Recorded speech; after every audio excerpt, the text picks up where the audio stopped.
আসসালামু আলাইকুম, কেমন আছো সবাই? আশা করি ভালো আছো। আজকের এই ভিডিওতে খুবই দারুণ একটা বিষয় তোমাদেরকে দেখাবো। এটা সবারই জানা দরকার।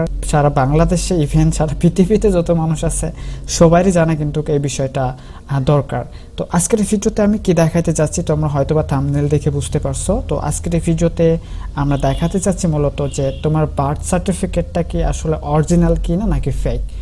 অ্যান্ড ফেক হলে কি করতে হবে বা অরিজিনাল কিনা সেটা চেক করতে হয় কিভাবে, সেই সমস্ত প্রসেসটা আজকের এই ভিডিওতে আমি দেখানোর চেষ্টা করব।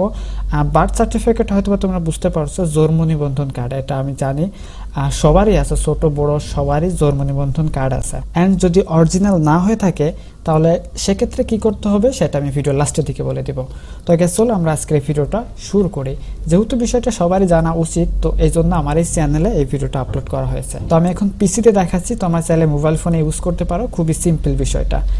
আমি চলে যাবো প্রথমে একটা ব্রাউজারে, আমি গুগল ক্রোম ইউজ করতেছি। তোমরা চাইলে তোমার মোবাইল ফোনে গুগল ক্রোম ইউজ করতে পারো। এখানে সিম্পলি আমরা গুগলে যে সার্চ করব, তো এখান থেকে সিম্পলি আমরা গুগলে যে সার্চ করব বার্থ সার্টিফিকেট ভেরিফিকেশন। এটা যখন লিখে সার্চ করব তখন আমাদের সামনে প্রথম একটা ওয়েবসাইটের লিঙ্ক আসবে, অথবা আমাদের ভিডিও ডেসক্রিপশন বক্সে এই ওয়েবসাইটের লিঙ্কটা দেওয়া থাকবে। তো সিম্পলি আমরা যে verifybdris.com বা .bd এটাতে আমি সিম্পলি প্রবেশ করব। তখন এমন একটা অপশন দেখতে পারবা। এখানে তোমাদেরকে যে জিনিসটা প্রয়োজন হবে সেটা তোমাদের একটু বলি।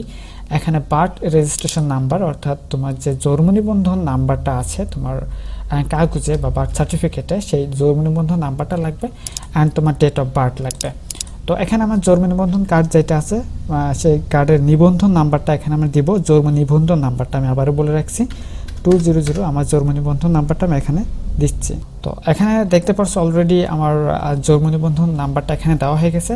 দেন এখানে সিম্পলি তোমার জন্ম সালটা দিতে হবে অ্যান্ড জন্ম তারিখটা দিতে হবে। প্রথমে সাল দিতে হবে, তারপরে মাস দিতে হবে, তারপরে দিন দিতে হবে।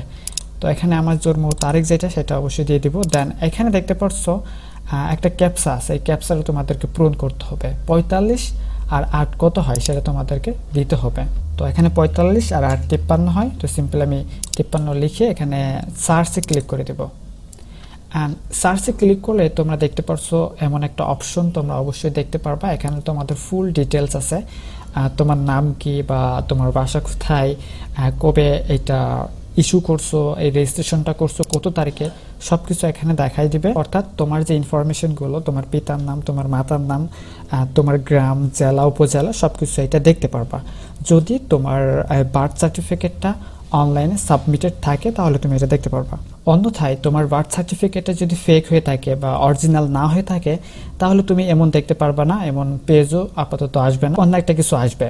তো এখন বলি যে যদি এই বার্থ সার্টিফিকেটটা অরিজিনাল না হয়ে থাকে সেক্ষেত্রে তোমরা কি করতে পারো।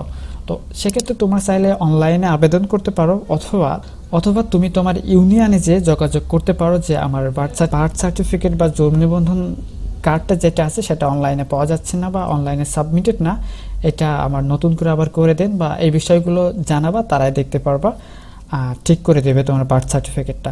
তো আশা করি বুঝতে পারছো। তো এই বিষয়টা তোমাদের জানানোর দরকার ছিল, এই কারণে আমি এই ভিডিওটা করলাম। মূলত আমি আমার এই চ্যানেলে এই ধরনের ভিডিও আপলোড করি না, খুবই কম করি, মাঝে মাঝে খুবই দরকার হলে আমি ভিডিওটা আপলোড করি। তো যেহেতু এই বার্থ সার্টিফিকেটটা সবারই আছে অ্যান্ড সবারই জানা দরকার, এই কারণে আজকের এই ভিডিওটা আপলোড করা।